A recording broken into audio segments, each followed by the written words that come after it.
Hello, AP US History class. It is Mr. Shalou back for another rousing teacher discussion. I will continue to finish up with the onset of the Cold War, chapter 26. Today we're going to talk about the Korean War, which is the first hot war within the Cold War. Very interesting history of this particular nation. So Korea, for thousands of years, has been kind of like the center of competition between Japan and China. It was occupied by Japan during World War II. At the conclusion of the war, the Allied nations decided to split the Korean Peninsula in half, even though it was one unified nation, essentially. The Soviet Union wanted North Korea to be more of a communist state, whereas the United States wanted the South to be a non-communist state. It's not necessarily a capitalist state, but just communist versus non-communist. So you have a temporary division at the 38th parallel. This was supposed to be similar to what you saw in Germany, that was divided at the end of the World War II by the Allies. And in a similar situation, the South and the North are not going to be put back together again, like East Germany and West Germany.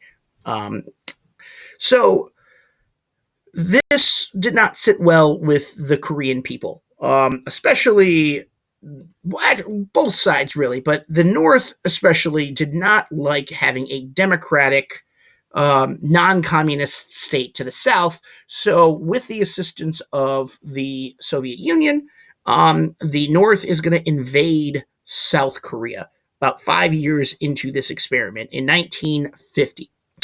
And what its purpose is to unite the two Koreas. It wants one unified state. Well, the United States clearly does not want any further expansion of communism around the globe. The very recent Chinese Revolution that created a communist state put a lot of fear into the United States. It was really kind of tampering with this containment policy that Truman had adopted. So it pursued the United Nations. It brought this attention to the Security Council, and the decision by the United Nations was to send troops to protect South Korea. Now, the whole goal of the security forces with the United Nations is to be a peaceful force. They are not attacking in nature. They are only there for security purposes. So the intent of this military engagement was to push out the North Koreans, the occupying force, to push them out of South Korea. It is not really too difficult to understand that about 80% of this peacekeeping force from the United Nations were United States soldiers. And the only reason why it wasn't the U.S. military that was taking the lead, it was they were using the United Nations, was because this could be seen as an act of war for the Cold War purposes, and it might trigger World War III. And that's not what the United States wants here. So they are going to go through the lens of the United Nations. It's very sketchy in the way that this was handled. Clearly, this is the United States pushing an agenda using this supposedly neutral international body as its defense in why its rationale for why it's doing that. So the United Nations peacekeeping troops are going to be led by General Douglas MacArthur. He's a World War II hero that was already in the Pacific. He was actually assisting the Philippines in its post-war development. And so his goal, and the goal of the United Nations, is to push North Korea out of the southern part of the peninsula. UN forces are going to be really overwhelmed at first. They didn't have a very strong ground to back on. Eventually, though, the activities are going to be pushing, or the actions of the UN peacekeeping is going to push them back over the 38th parallel. Then you have a decisive moment that's going to take place. The UN was only given the task of stopping this invasion. The United States did not just want that. They wanted to punish the North Koreans, essentially trying to eliminate communism, trying to get rid of it. So they're going to push into North Korea and trying to reunite Korea as a democratic nation.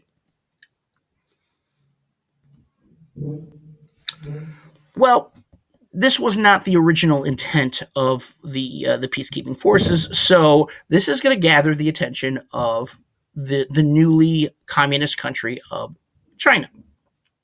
So as these UN peacekeeping troops push further and further northward into the Korean Peninsula, as they get close to the border with China, China is going to make a deal with the North Koreans, providing them military supplies, for, technology, and expertise.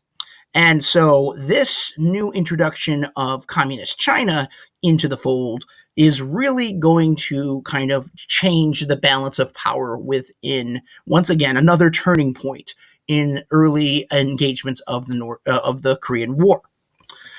So this is going to reverse the tide. Eventually, the UN peacekeeping forces are going to be pushed back from the peninsula back over the border into South Korea. And essentially, for the next couple of years, you have a stalemate. And so you have this back and forth between North Korea and South Korea, but it's really kind of balanced at the 38th parallel, where most of the engagements are going to fight. And you don't see much progress from that point onward. So it's about a deadlock for 2 years. I don't know why the text is kind of messed up here, so I apologize for that. President Truman, General MacArthur are going to have a disagreement on how to proceed once this deadlock takes place. In fact, MacArthur wanted to use nuclear weapons here in a similar way to how they were used at the end of World War II, because they felt a prolonged war might cause massive casualties for the United States, for the UN. And so MacArthur felt a safer option was to use atomic weapons. Truman's like, any use of atomic weapons is going to bring Soviet Union into this. And so there was way too many drawbacks to using nuclear weapons here in this situation. And as a result of this disagreement, MacArthur is actually going to be is going to be not eliminated, well, not like taken out, but he's going to be removed from his post because there was this fear that China would retaliate, causing this World War III situation. I'm sorry, let me include this invasion of China that would be in addition to using of atomic weapons. So MacArthur's going to complain publicly. Truman is going to fire him for defying the actions, talking about this issue. And then eventually the peace talks are going to drag on for like 2 years until the next presidential election, where you have the hero of World War II, Dwight D. Eisenhower, that is now going to lead the United States into creating a ceasefire. So what's important here is that this does not officially end the Korean War. All the ceasefire does is that it limits, or it tries to eliminate tensions. This happened at the end of World War I. This armistice did not officially end the war. The ceasing of tensions was happening at a certain point on November 11th. But that did not actually end the war. It was not until the Treaty of Versailles officially ended the war. There's a similar situation here, where the ceasefire is agreed to and signed in 1953, but there's no official peace treaty that is ever signed between the UN, the United States, North Korea, South Korea. And so technically, we are still at war with North Korea. And that is why you see in modern times this animosity between North Korea and South Korea, North Korea and the United States. There's a hostility. Every few years you see a flare-up of tensions, the possibility of war, the North Koreans touting their nuclear missile program, sending missiles into the sea towards Japan. Anytime the U.S. engages in like military war games in the Pacific, the North Koreans tout this as possible aggression. And the whole purpose of that is because the war in Korea never technically ended.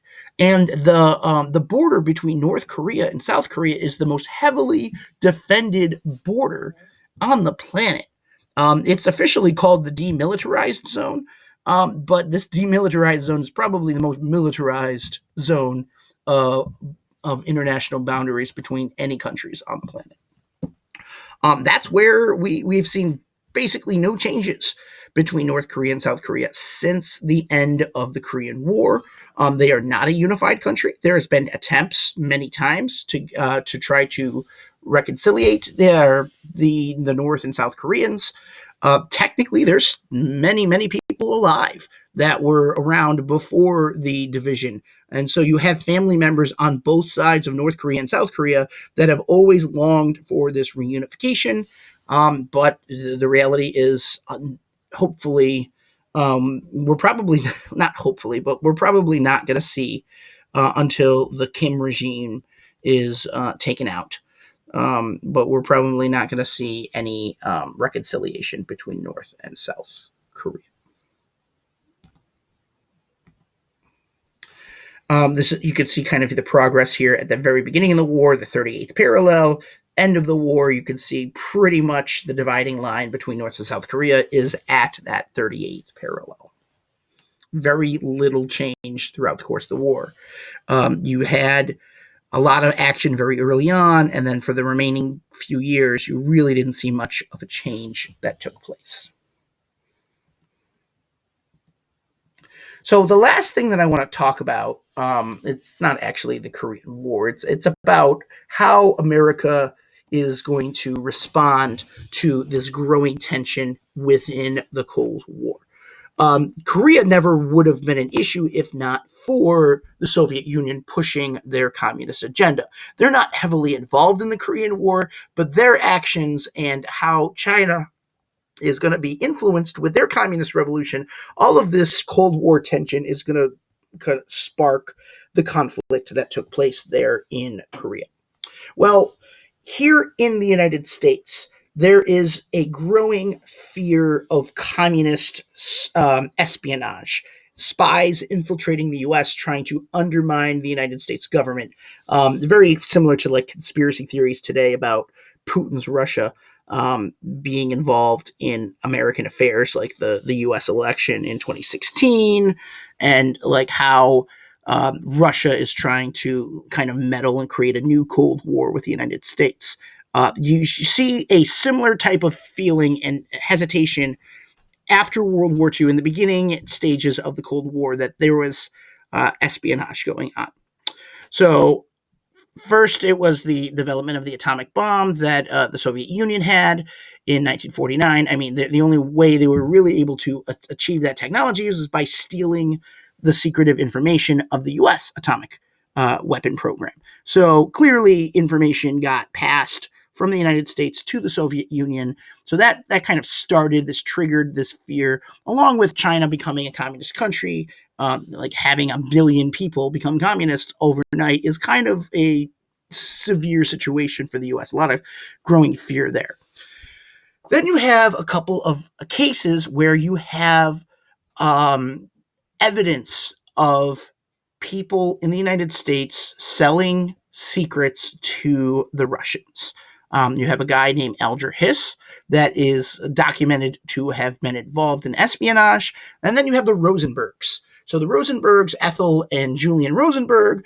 Julian was a government official, and Ethel was a secretary, and it was determined. Now, the evidence here is a little bit more shaky than with Alger Hiss, but that the couple cooperated with the Soviet government and was able to sell secrets to the Soviets.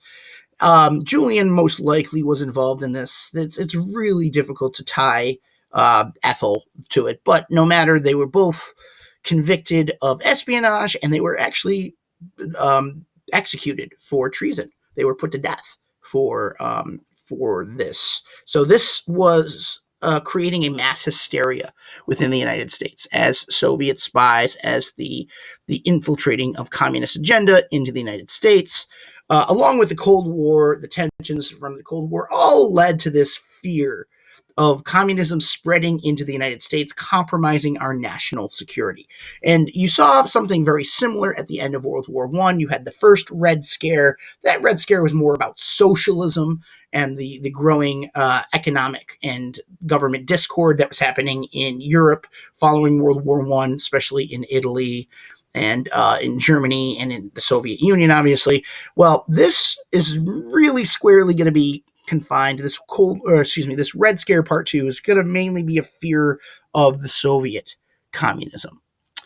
Americans who had joined the Communist Party during the Great Depression were now seen as enemies. Now, the Communist Party in the 1930s was mainly seen as trying to create this communal situation during the Great Depression. It was mainly all people should be treated equally, should be given government assistance, that kind of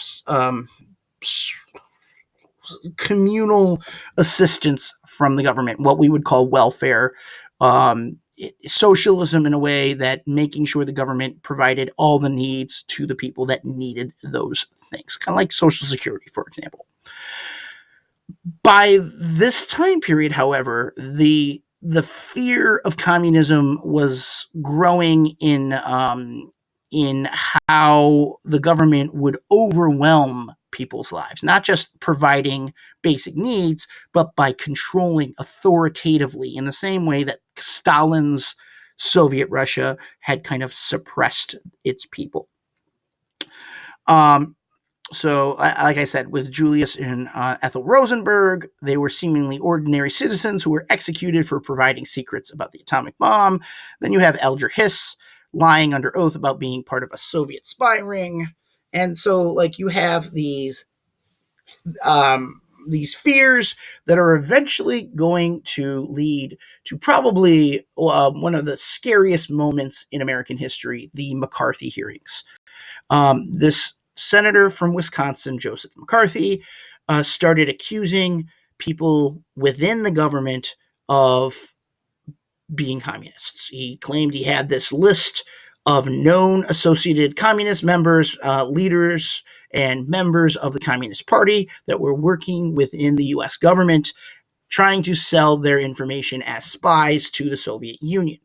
Now, when he did this, it's important to understand the context. McCarthy had served one term as senator for Wisconsin. He was looking to make a name for himself because really in his first term, he didn't do anything. He didn't accomplish much as a senator. And so he was running for re-election, and he needed something that would bring attention to him and to his state.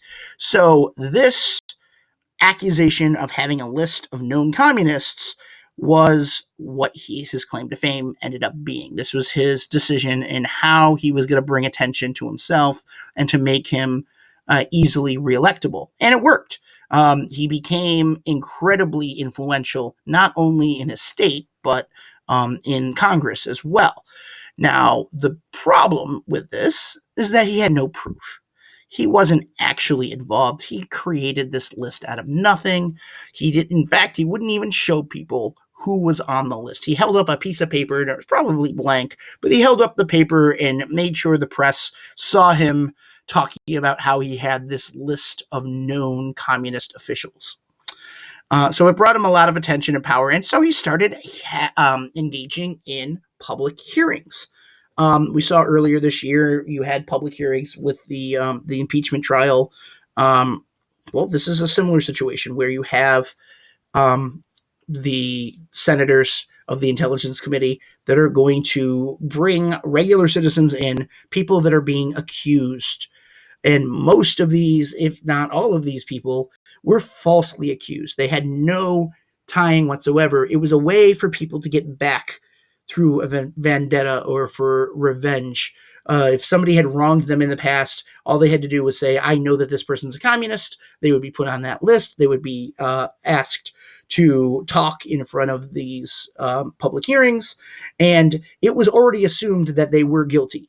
They wouldn't be able to clear their name. It was mainly either you admit it and you name other people that you were associated with, or you will just lose all of your credibility. You will be blacklisted, ostracized within society. You will lose your job. You'll lose your family.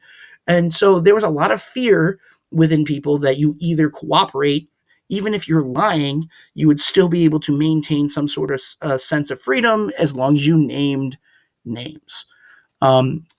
The Salem witch trial that took place back in the 1690s, and that there's the play The Crucible that was written by Arthur Miller. Well, Arthur Miller wrote The Crucible about the Salem witch trials when he was really actually talking about the McCarthy hearings. The parallels that were happening in a contemporary society of people being accused of witches or people being accused of communists. And the only way to save yourself was to name other known communists, and then you would be absolved of your crimes. That's essentially what the Salem witch trials were. People were already assumed to be witches. The only way to clear your name was to name other associated witches. And that's why we use the term witch hunt whenever we are kind of chasing unproven conspiracy theories. Eventually, McCarthy's going to go after the U.S. Army. He's going to start naming Army military officials that were possible members of communism. And the issue with that is this is really either during or right after the Korean War. And so to try to accuse military officials who had been fighting for their lives and the livelihood of the United States in the Korean War, and then coming home and accusing them of conspiring with the communists was really just too much for the American public. They realized that there were way too many plot holes in these accusations, that McCarthy really didn't have any physical evidence. He was just basically naming his enemies. And so this publicly televised Army McCarthy hearings showed him more as a bully and not somebody that was a hero, somebody that was really just using his power to get rid of his enemies. So his popularity is going to plunge as a result of these Army hearings, and he's going to die of alcohol poisoning like 3 years later after he's censured. So he ends on a very sour note, a very fast climb of popularity, followed by a precipitous drop to eventual death. This is a scary moment in American history, this McCarthy hearings, this era of people throwing these accusations and conspiracy theories around, created a heightened sense of fear within the United States that anyone could be accused. Here you go with Julius and Ethel Rosenberg, both put to death for their supposed involvement in a Soviet plot. Like I said, I think I call him Julian, I apologize. Julius was most likely involved, whereas Ethel most likely was not involved. And then you also have here Alger Hiss. This is McCarthy. His list of 205 State Department employees that were members of the Communist Party, creating the Red Scare of the 1950s. A lot of people had their lives destroyed by McCarthy being accused. There were thousands of Americans that had their entire livelihoods tarnished. And you had Hollywood members, people within the Hollywood structure.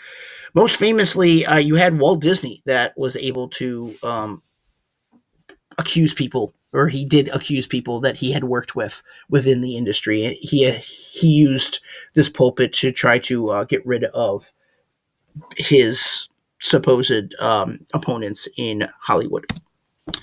So I think I'm going to stop right there. I have my daughter Madison here, who is just coming by to say hi to the class. You guys want to say hi to them?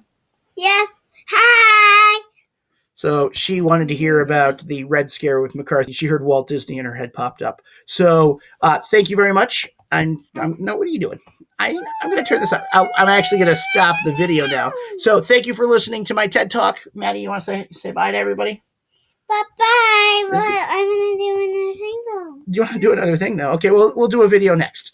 Okay, have a great day. I'll talk to you later. That's the end of the Cold War, at least for the beginning stages. And next week, we will talk about the baby boom, the 1950s. What's a baby boom?